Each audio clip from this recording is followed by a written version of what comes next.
Your most popular dish might actually be the thing hurting your business the most. And the scary part is, you probably don't even know it because you've never properly costed it. You see, you probably priced it a long time ago from what felt right. Customers liked it, the venue got busy, and you've never looked at the numbers again.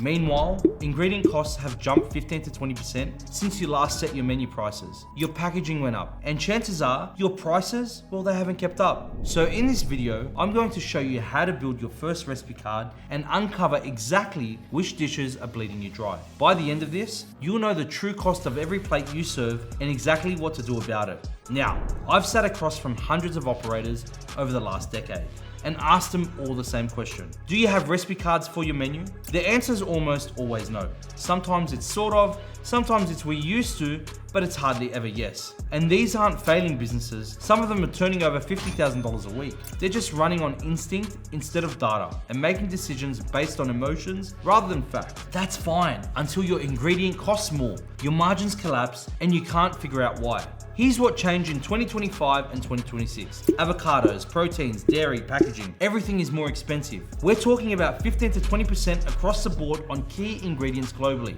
The operators who haven't kept up with these changes are scratching their heads wondering where they went wrong. Now, your dish that was once sitting at 28% food cost is now sitting at 40%. That means you're getting significantly less return for the same amount of work. The only way to see it is to cost your menu item by item against what you're actually paying today. Not last year, today. There are 3 key mistakes operators make. I can guarantee you're doing one of these things right now, and it's definitely costing you money. The first is pricing out of habit. You priced your smashed avocado at $18 in 2022. It felt right, customers liked it, you left it there. But the cost of that dish has moved. The avocado went up, the sourdough went up, the poached eggs went up. You're scared to change the menu prices because the dish is popular, but you're ignoring the 20% food cost increase. The second mistake is confusing revenue with profit. A busy weekend feels like a good weekend. $40,000 in sales feels like a success, but your food cost is running at 38% across those sales. You're losing $4,400 in margin every single week compared to where you should be.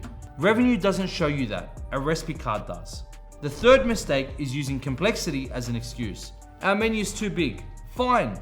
Don't cost the whole menu, start with 5 items. Your top 5 sellers will tell you almost everything you need to know about the health of your menu. One properly costed item is better than 50 guesses. Now, before I break down this framework and show you exactly how to cost your menu properly, and you want more strategies to help you run a more profitable hospitality business, make sure you hit subscribe. Alright, let's get into the 5 simple steps. Step 1, write down everything that goes into each menu item. The garnish, the sauce, the oil, and even the takeaway packaging. Don't estimate it, actually measure it. Most operators ignore the smaller cost, and that's where the leaks happen. Tiny misses at scale become huge losses. Step 2, pull all your supplier invoices. Use current pricing, not what you think it costs, not last year's pricing, what you pay today.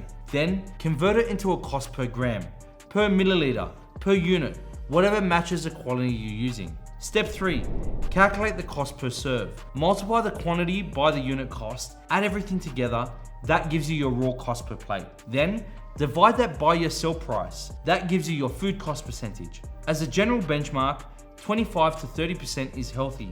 Above 30% needs attention, and above 40% is a serious issue.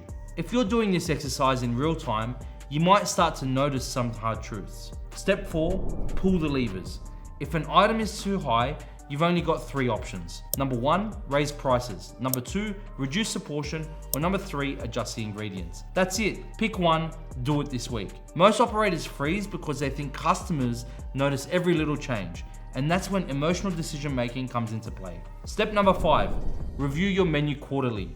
Ingredient costs move constantly. Your menu needs to move with them. The operator who tracks this properly stays in control. Let me show you a pattern I see all the time. A cafe operator, $30,000 a week in revenue, busy venue, good reviews, solid foot traffic. They reach out because their margins are tightening and they can't figure out why. Their revenue hasn't dropped, their costs feel the same, but the numbers don't add up at the end of the month. We look at their top selling chicken burger. They haven't repriced it since 2022. We cost it properly using the current supplier pricing, and suddenly it's sitting at a 41% food cost. Now they're selling it for $19 and it costs $7.79 to make. Now, That doesn't sound like a disaster at a first glance, but at 80 sales a day, 5 days a week, over a year, that's leaving $28,000 on the table compared to where that item should be sitting. We managed to recover $2, $1.50 on the supply chain side, and a 50-cent price increase to their menu. No customer complained, no review mentioned the price. Within 6 weeks, their food cost on that particular item came back down to 30%. That's $28,000 a year recovered from one menu item. One recipe card, 30 minutes worth of work. Small changes on high volume items can completely change your profitability and your business trajectory. 3 things I want you to remember. First, your most popular dish is not automatically your most profitable. Second, ingredient costs changed massively over the last 2 years, and most prices haven't kept up. And third, recipe cards are not complicated. They're a decision to stop guessing and start looking at the numbers, because the most important thing you need to take control of your profit is visibility. Now, if you want to run this on your own menu, I've put together a free recipe card template. You fill in the ingredients and your buy prices, and it shows you your cost per serve automatically. The link is in the description. In 30 minutes, it will tell you more about your business than a year of guessing. Remember, start with your top 5 items and see what the numbers actually say.